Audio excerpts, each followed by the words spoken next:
tambak yung signage, dito lahat sila. So sa dami ng team, hindi na sila nakalabas.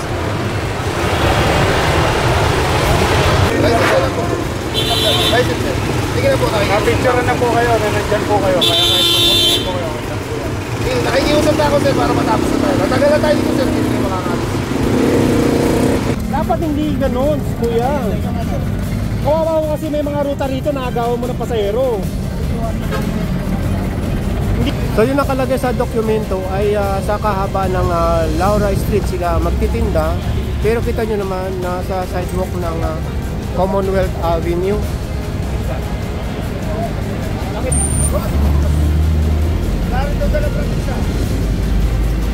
Ako ito, walang dalang prangkesa.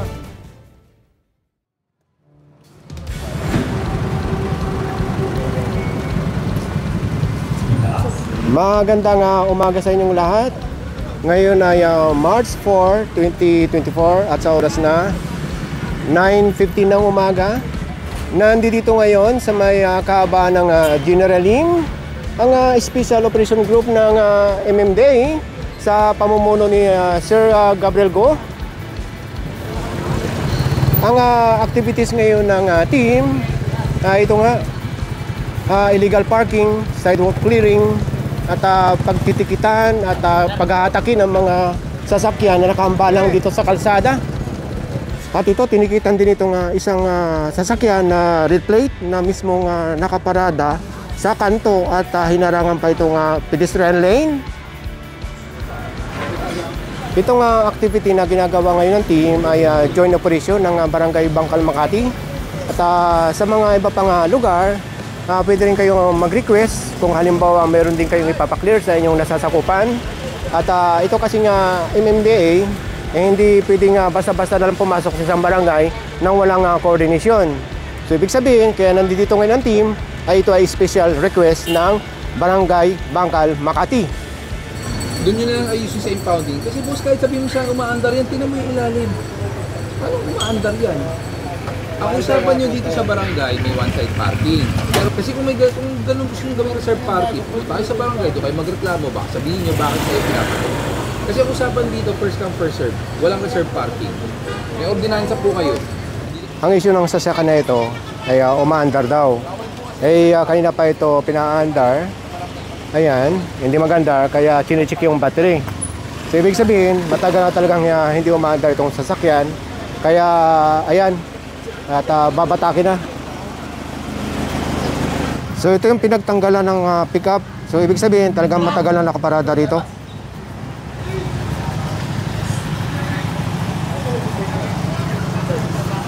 Nadaanan din ng team itong for sale na motorsiklo. At iniwan lang dito. Isasampa na ito sa tow truck. Ano nga yung malapit sa scope? Team.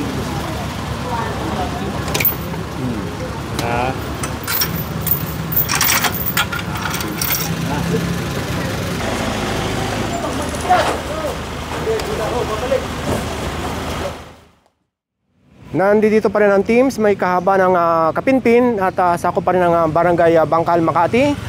Halimbawa, ayan o. Yan.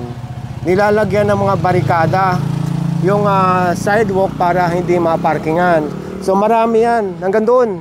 Yun ang mga tatanggalin.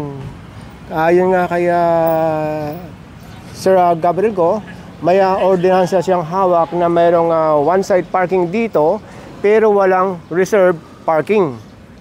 First come, first serve. So katulad nito, tatanggalin yan or kukunin or kukumpiskahin.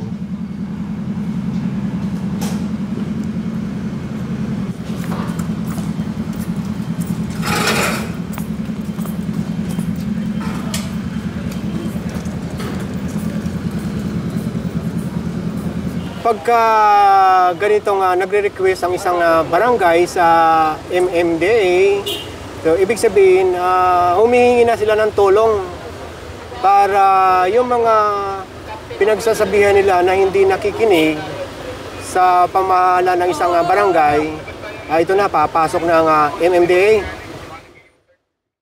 Napasadaan din ng team itong kahaba ng EDSA dito sa may part ng Malibay at pinagtitikitan itong mga nakahambalang dito sa main highway.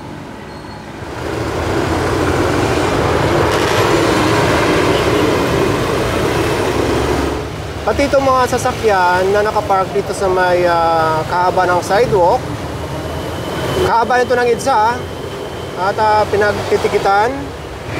Nadaanan din itong bus na nakaparada dito sa ilalim ng MRT. Ayan yung Pasay Rotonda. So matitikitan itong bus na ito. Sakop na niya yung yung emergency bay.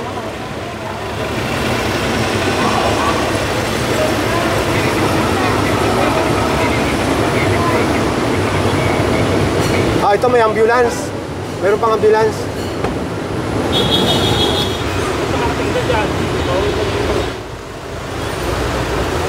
Itong ambulance, tinigitan na rin.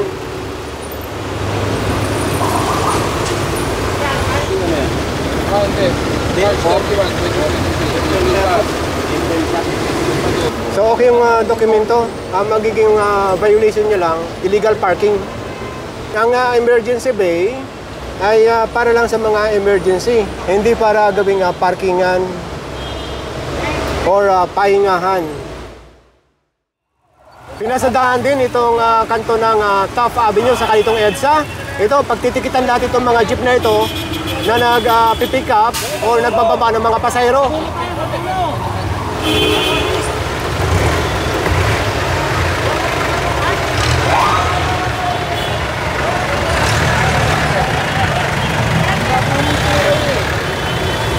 Nasa low loading, unloading kayo.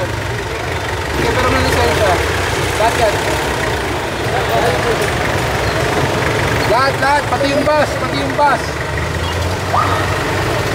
Kaya makapunta ng mga yan, ha? Makakausap na yun dyan.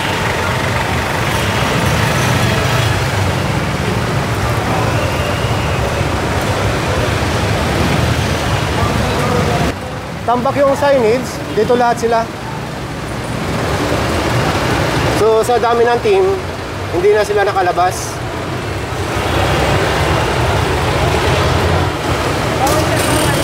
Alam nyo naman yan.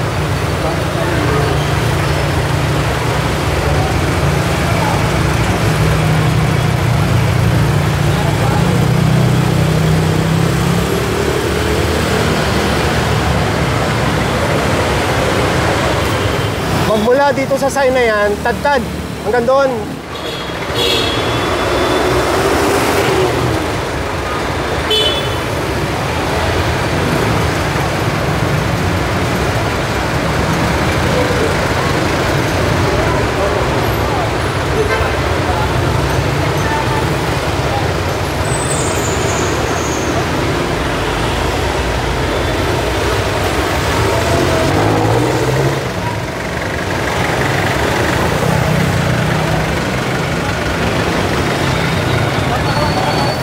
Pati itong tricycle nasita dahil bawal na bawal ang tricycle sa kahaba ng EDSA. Operation na EDSA, itong team magmula doon sa may Pasay Rotonda. At ito, going north na naman tayo. At nadaanan itong pick-up na nakasampa sa sidewalk. Ganun na rin yung, ayun, yung van doon, umalis na. Natikitan din itong sasakyan na nakapark mismo dito sa ilalim ng footbridge.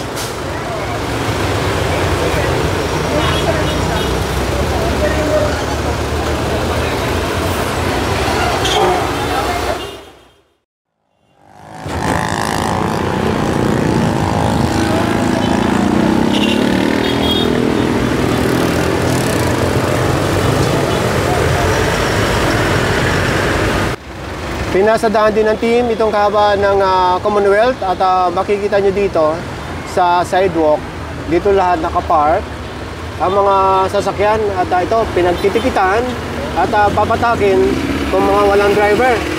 Dahil nung nakikita nyo na ito ay bike lane at hindi rin pwedeng dumaan dyan ng mga tao kundi sa sidewalk lamang.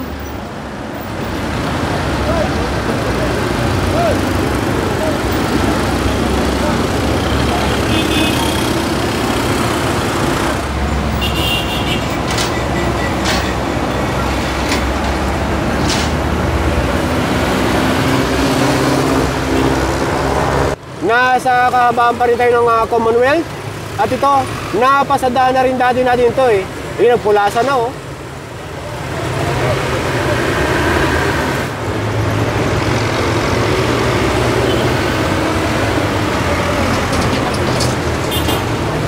So yung mga naiwanan dito, ayan, mapupunta doon sa tow truck.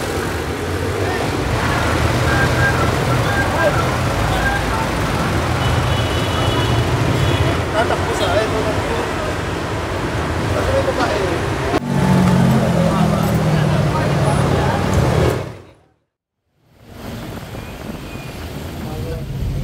Bili mo, yun o. Ayan pa o, tolo. Huwag mo na paalisin o.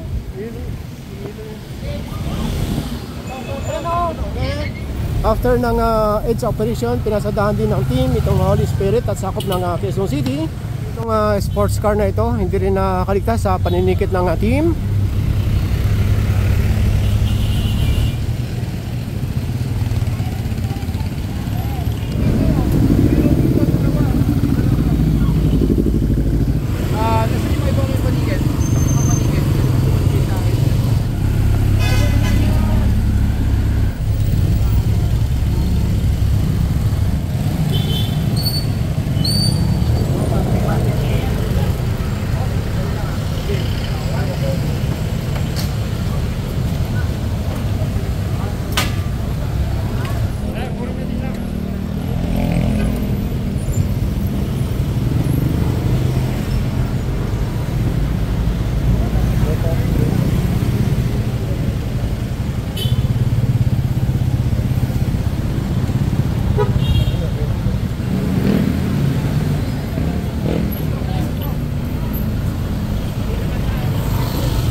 Itong BMW, walang driver at ito yung mahahatak.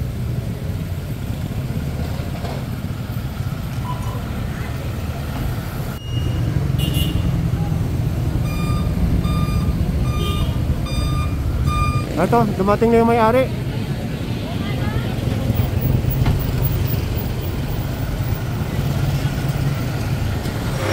Nakayunin, saka nag-obstruct.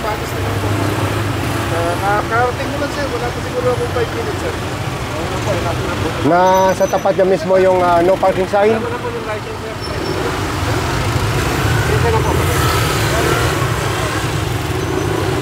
Ang dami dito. Ang laki ng no parking sign, no?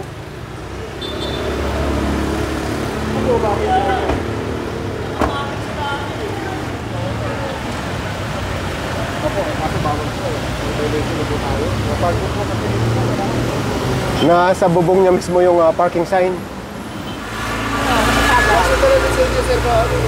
minutes daw, 5 minutes. Yeah, I've been here 5 minutes. Mag-withdraw lang ng ATM.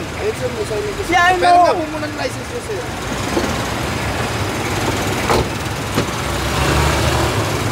Kuya Reggie, ayaw ba ano, no? Atras mo, atras mo.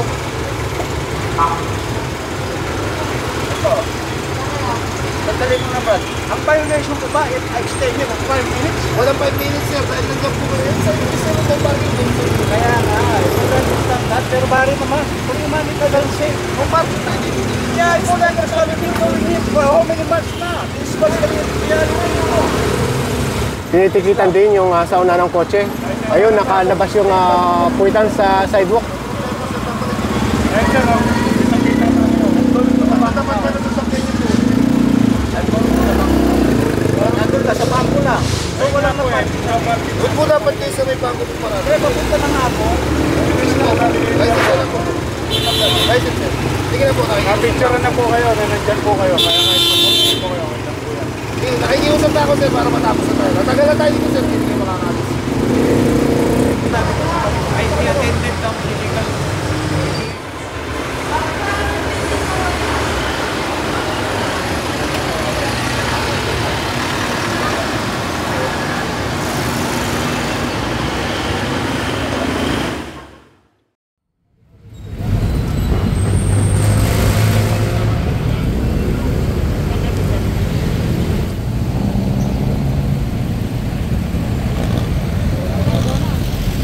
Iniiwasan nila yung bike lane pero kumukuha na sila halos dito sa kalsada.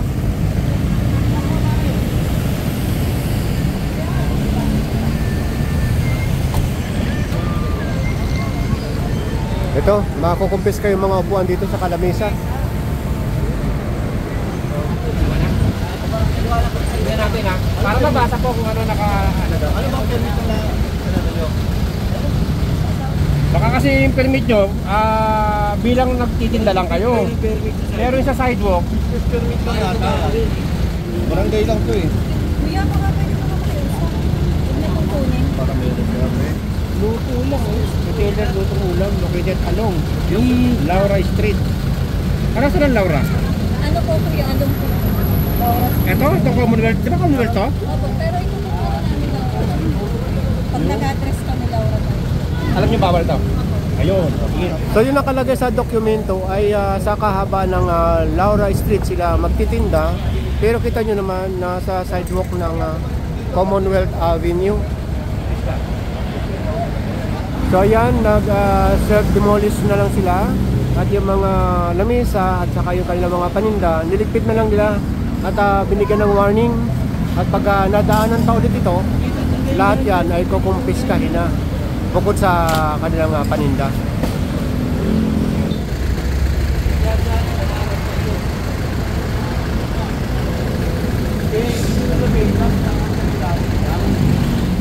Tinanggal din yung hagdan dahil nakaharang din sa sidewalk. Hindi mo nang hawakan.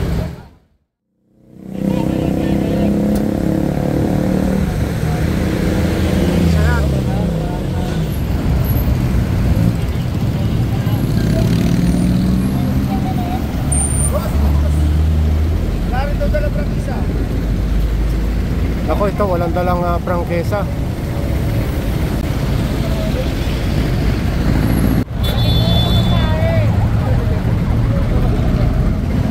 Bawal sa Commonwealth yan, sir.